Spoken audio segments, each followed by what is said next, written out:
100 hari yang mengejutkan, cara senyap Gibran menaklukkan kursi wakil presiden. Apakah Gibran Rakabuming Raka, putra Presiden Jokowi, mampu membawa kejutan sebagai wakil presiden? Dalam 100 hari pertama pemerintahannya bersama Presiden Prabowo Subianto, Gibran tak hanya diam, ia bergerak dengan cara yang unik dan diam-diam mengubah paradigma kepemimpinan nasional. Gaya kerja, tanpa ribut-ribut. Dijuluki, gaya senyap, pendekatan Gibran terkesan sederhana, tapi penuh strategi. Berbeda dengan pendahulunya yang lebih menonjolkan retorika di depan publik, Gibran memilih jalan belusukan langsung ke masyarakat. Ia meluncurkan aplikasi pengaduan, Lapor Mas Wapres, yang memfasilitasi rakyat menyampaikan masalah secara cepat. Hasilnya, dalam hitungan hari, ratusan ribu laporan masuk, menunjukkan antusiasme tinggi masyarakat untuk berkomunikasi langsung dengan pemimpin mereka. Kami ingin rakyat merasa dekat, meski tanpa formalitas, ujar Gibran dalam salah satu wawancara singkatnya. Program populis yang memicu perdebatan. Peluncuran program makan bergizi gratis, MBG, menjadi salah satu sorotan besar. Program ini menjanjikan makanan bernutrisi untuk anak-anak sekolah di daerah miskin, yang digadang-gadang akan menjadi solusi jitu menurunkan angka stunting. Namun, kritik pun bermunculan. Pengamat ekonomi menilai program ini terlalu ambisius dan rentan terhadap kendala distribusi. Apakah ini hanya pencitraan? Menjadi pertanyaan yang sering muncul di media sosial.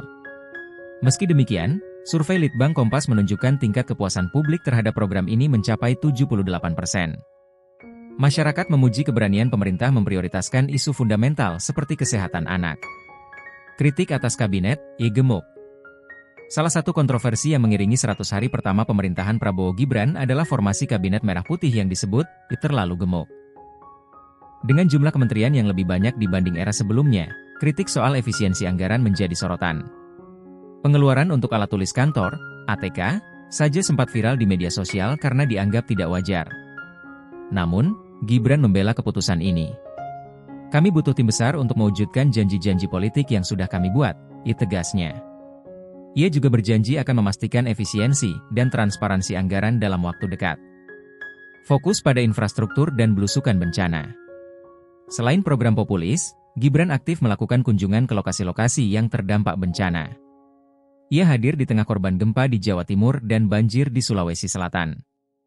Respons cepat ini menuai apresiasi dari berbagai pihak. Namun, beberapa pengamat mengkritik bahwa kunjungan ini lebih bersifat simbolis tanpa langkah konkret untuk mitigasi bencana. Salah satu hal yang mencuri perhatian adalah kunjungan mendadak Gibran ke proyek infrastruktur yang mangkrak. Dalam beberapa kesempatan, ia menegur langsung pejabat daerah terkait proyek-proyek yang tidak selesai tepat waktu. Video-video, ketegasan, Gibran ini viral di media sosial dan meningkatkan citranya sebagai pemimpin yang tidak segan turun tangan. Respon publik, antara pujian dan keraguan. Sebuah survei Litbang Kompas menunjukkan tingkat kepuasan publik terhadap kinerja 100 hari pertama pemerintahan Prabowo Gibran mencapai 80,9%. Namun, lembaga riset Celios memberikan catatan kritis. Kepuasan tinggi ini mungkin hanya euforia sesaat. Tantangan sebenarnya adalah memastikan program-program unggulan mereka dapat bertahan dalam jangka panjang, kata Bima Yudhistira, Direktur Celios. Kritik lain yang muncul adalah keterbatasan pengalaman Gibran di dunia politik nasional. Meski sukses memimpin Solo sebagai wali kota, skeptisisme terhadap kemampuannya menangani isu-isu nasional masih ada. Namun, Gibran menjawab kritik ini dengan santai. Saya tidak bekerja untuk memuaskan semua orang. Fokus saya adalah memastikan masyarakat merasa didengar, ucapnya.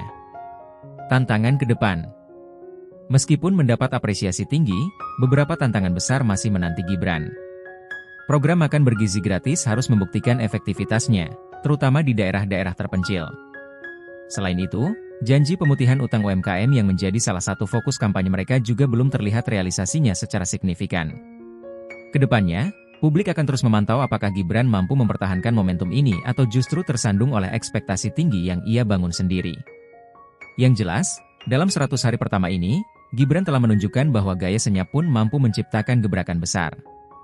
Kesimpulan, Gibran Rakabuming Raka membuktikan bahwa usia muda bukanlah penghalang untuk tampil sebagai pemimpin yang penuh terobosan. Dalam 100 hari pertama sebagai Wakil Presiden RI, ia berhasil menghadirkan gebrakan melalui gaya kerjanya yang senyap namun efektif. Namun, jalan panjang masih terbentang di depan.